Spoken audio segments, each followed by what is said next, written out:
un truc d'organisation, d'efficacité, je pense, c'est que nous, ce qu'on fait, c'est que chaque début de semaine, ou dimanche soir, ou là par exemple on l'a fait vendredi, c'est de faire notre semaine d'après, de se dire ok, on se fixe 3 grands objectifs pour la semaine, et à partir de ces 3 grands objectifs, on découle des tâches qu'on va faire quotidiennement. Mais déjà, non, c'est bon. Mais déjà, 3 gros objectifs qu'on se note. Donc par exemple, tu vas mettre même le chien. Ouais, je voulais mettre. Ah ouais.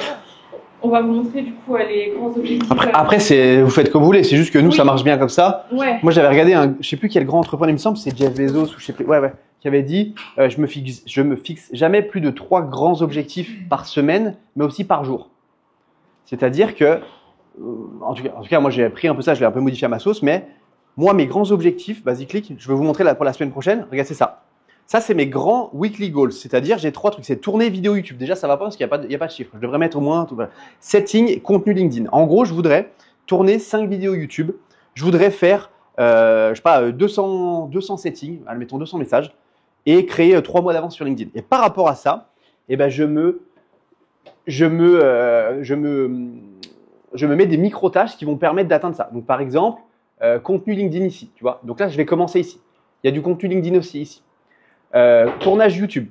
En fait, c'est vraiment partir de grands objectifs et surtout juste 3. Et par rapport à ça, tu fais… ça te permet d'avoir des petites étapes qui vont te permettre d'avoir ce grand objectif.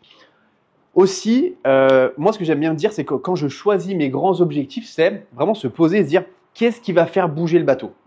C'est pas qu'est-ce que je peux faire pour m'occuper rapidement. Non, c'est la semaine prochaine, vendredi, pour que ma semaine soit « waouh, c'était cool quand même, j'ai bien avancé ». Et j'ai avancé vers mon objectif surtout. Qu'est-ce que ça va être? Quelles sont les 3 choses qui vont me permettre de me dire « waouh, c'était trop bien, j'ai passé une bonne semaine ». Et donc, en l'occurrence, moi, j'ai plus de post LinkedIn, j'ai 3 mois d'avance sur LinkedIn. Ah putain, je suis bien quand même, tu vois, je me sens bien. YouTube, pareil, j'ai de l'avance, trop bien. Setting, j'ai déclenché des conversations. C'est ce qui va me permettre d'avoir des rendez-vous et de faire des calls. Autre chose qui est importante, on en parlait tout à l'heure avec Kylian, il y a 2 choses à faire aussi dans les actions que vous mettez en place. Si ça ne rentre pas dans ces 2 cases, il ne faut pas le faire. C'est-à-dire la première, c'est est-ce que ce que je mets en place va me permettre d'avoir plus de rendez-vous avec des clients? Typiquement, le setting, ça rentre là-dedans. Donc ça, c'est la première chose. Et la deuxième chose, c'est est-ce que ce que je fais va me permettre de faire des rendez-vous, de générer des rendez-vous et de faire des rendez-vous. Typiquement, optimiser tes appels, tu vois. Je te dis une bêtise, mais est-ce que… c'est une bêtise bête, mais c'est con, mais de refaire mon logo, ça va changer la vie. Est-ce que ça va me permettre d'avoir plus de rendez-vous? Est-ce que de refaire ma bannière LinkedIn pour la 72e fois de la semaine, ça va me permettre de faire ça? Est-ce que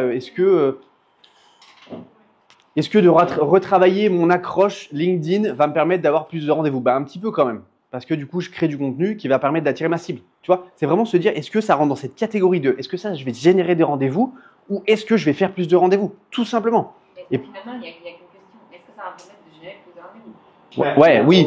Est-ce que j'optimise aussi mon process de vente, par exemple? En gros, c'est que en tant qu'entrepreneur, les grosses 80% du temps doit être alloué à générer plus de calls, faire plus de calls. Donc, c'est-à-dire acquisition, conversion, acquisition, conversion. Comment est-ce que je fais? Comme le système. Comme le système d'acquisition, conversion. C'est ça, acquisition, conversion, acquisition, conversion. Ok, là j'ai beaucoup de rendez-vous, mais je ne signe pas assez. Comment est-ce que je fais pour signer plus? Là j'arrive à bien signer, mais en fait j'ai plus assez de rendez-vous. Comment est-ce que je fais pour générer plus de rendez-vous? Acquisition, conversion. Générer plus de calls, faire plus de calls. Combien vous avez fait de calls cette semaine-là? Tous? Un call? Combien tu as fait de calls? 0. Combien tu as fait de calls? 0, je crois. 0. Ça, c'est pas normal. Pas bon. Et vaut mieux faire des calls avec des gens pas hyper qualifiés, mais au moins tu discutes, tu poses des questions, tu crées ton réseau, que rester tout seul derrière son ordinateur comme ça. Non, discute avec des gens. Franchement, fais des calls. Tu fais quoi? Trop bien et tout. Je dis pas, faut dire, on s'appelle pour qu'il y ait des synergies. Ça marche pas, c'est pourri.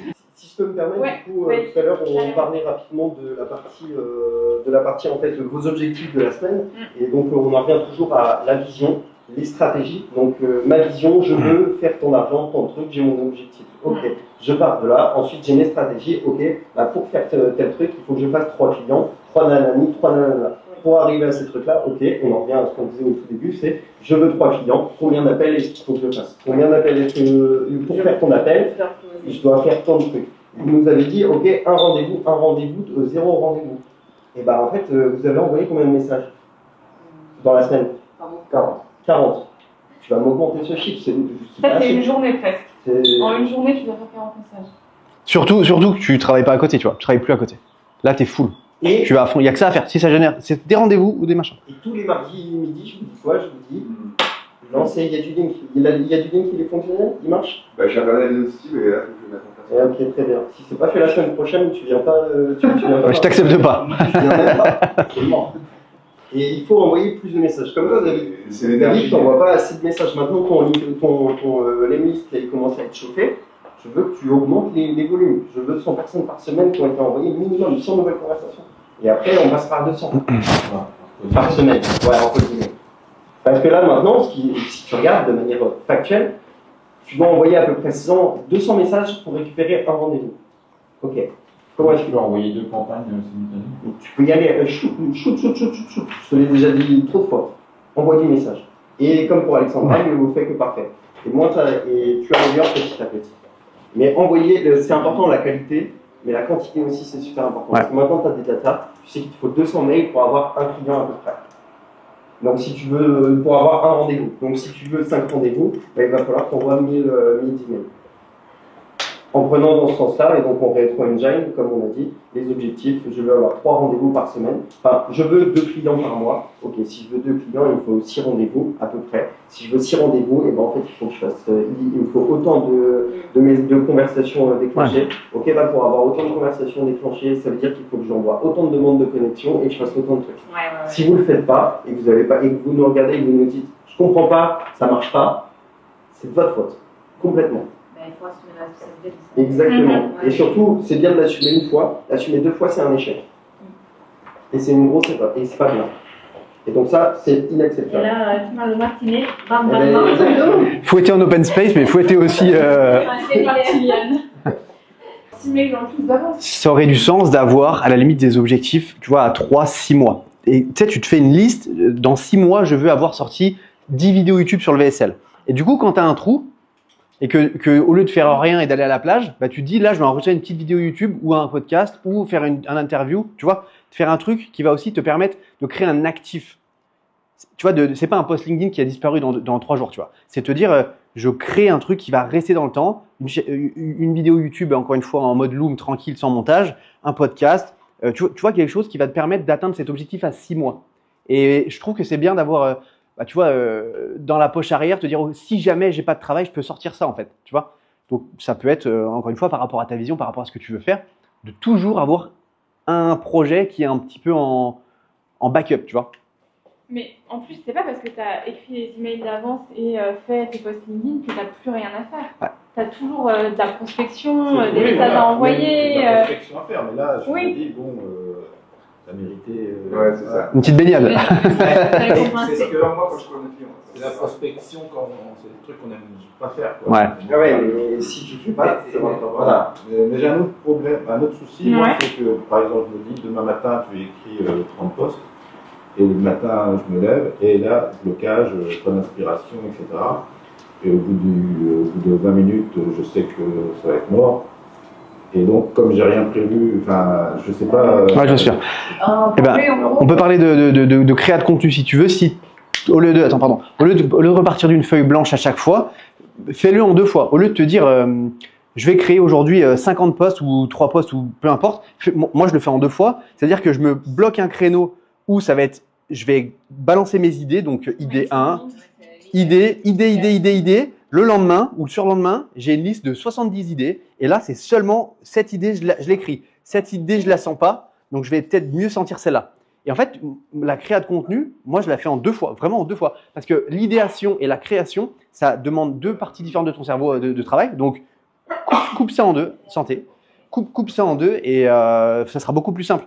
Il y a une autre chose aussi, si tu ne sais pas quoi faire forcément, moi, donc il y a l'organisation générale par rapport aux objectifs, moi aussi je travaille à peu près comme ça. Moi personnellement ce que je fais c'est qu'une journée est dédiée à une chose, c'est vraiment, j'ai un blog de travail, je dois faire une tâche, un truc, j'essaie de me spécifier. J'ai un petit temps tous les jours quand même pour gérer les messages, pour gérer ce que j'appelle les urgences. Et après, ce que je fais, donc je fais une to-do gigantesque, puis après j'utilise la matrice d'Eisenhower, ce qui me permet du coup de prioriser. Et je me pose toujours la question, ok, est-ce que cette tâche est-ce que cette tâche va me demander 20% de mon temps et va me rapporter 80% des bénéfices que je veux faire. Je me pose ces questions-là. Une fois que j'ai tout ça, du coup, je crée des blocs dans mon agenda sur des zones, en fait, c'est mes zones dormir. Et ensuite, ce que je fais, c'est que je fais du time blocking. Donc, c'est-à-dire que, par exemple, si j'ai un temps, donc de 9h à midi, je sais que c'est une période de deep work, et ben je vais faire un truc de deep work.